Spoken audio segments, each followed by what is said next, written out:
Hello girls, आज हम animal classification में यानी कि चैप्टर 6 में हम पढ़ने वाले हैं चपटे कृमि के बारे में और गोल कृमि के बारे में। तो आइए हम पढ़ते हैं पहले चपटे कृमि।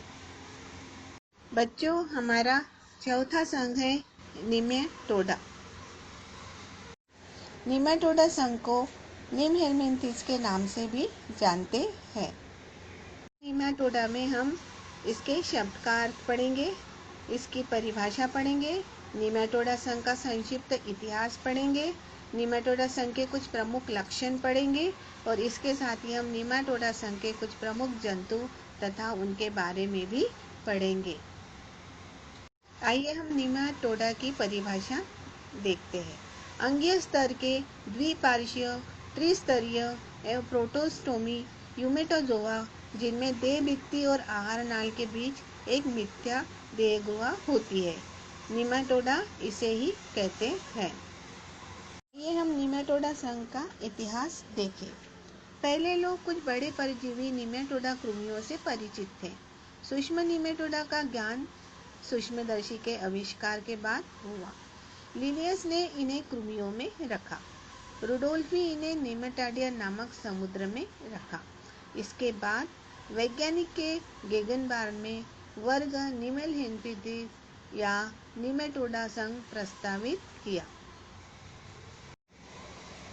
निमेटोडा संघ के कौन कौन से प्रमुख लक्षण हैं, ये हम पढ़ते हैं।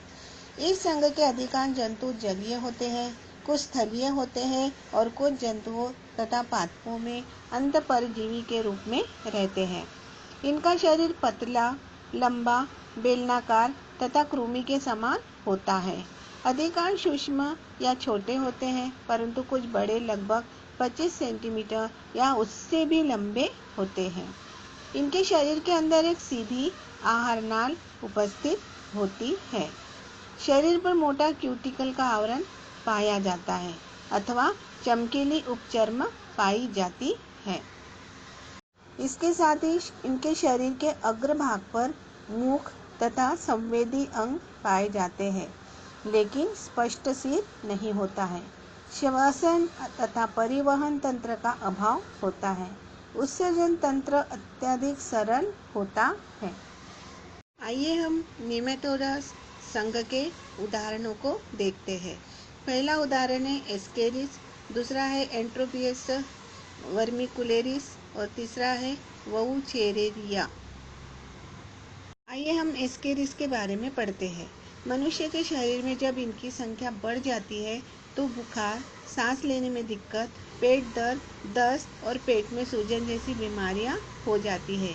संक्रमित व्यक्ति के मल में इसके अंडे पाए जाते हैं और फिर मल द्वारा ही मिट्टी, हाथों, दूषित फलों, सब्जियों आदि पर पहुंचकर स्वस्थ व्यक्तियों को हानि पहुंचाते हैं या उन्हें संक्रमित भी करते हैं।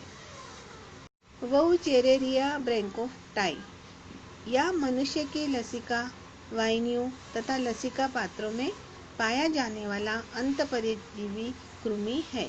इसका जीवन चक्र द्विपोषदीय होता है।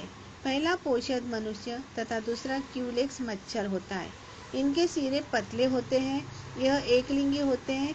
इनमें लिंग विभेदन पाया जाता है। मादा अंडे देती है। इसी के द्वारा मनुष्य में फील पॉव नामक रोग होता है, जिसे हत्ती रोग कहते हैं। हमारा तीसरा उदाहरण है एंट्रोबियस वर्मिकुलेरिस। यह मनुष्य की आंख में पाया जाने वाला पीन कृमि है। यह सूक्ष्म आकार का होता है। यह लगभग 2 से 8 mm लंबा होता है। इसके अग्र सिरे पर 3 छोटे तथा एक जोड़ी शिरस्त्र प्रसाद पाए जाते हैं। यह एक लिंगाश्रयी होता है। इनमें लैंगिक विभेदन पाया जाता है। इसका जीवन चक्र सरल तथा प्रत्यक्ष होता है। आइए हम निमेटोडा के आधारित एक वीडियो देखते हैं।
बच्चों, आज हमने चपटे कृमि प्राणियों के संघ के बारे में पढ़ा, जिसके उदाहरण हैं पट्टकृमि, लिवर फ्लूक और प्लैनेरिया।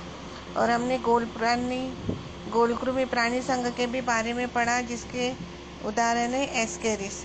तो बच्चों, आपको आज का होमवर्क है, आपको इन चपटे कृमि प्राणियों के डायग्राम्स निकालकर उसे लेबल करना है, नाम निर्देशित आकृति निकालना है। उसी तरह गोलकृमि प्राणी संघ की भी आकृति निकालकर उनको लेबलिंग करना है, उनकी नाम निर्देशित आकृति निकालना है। Thank you so much.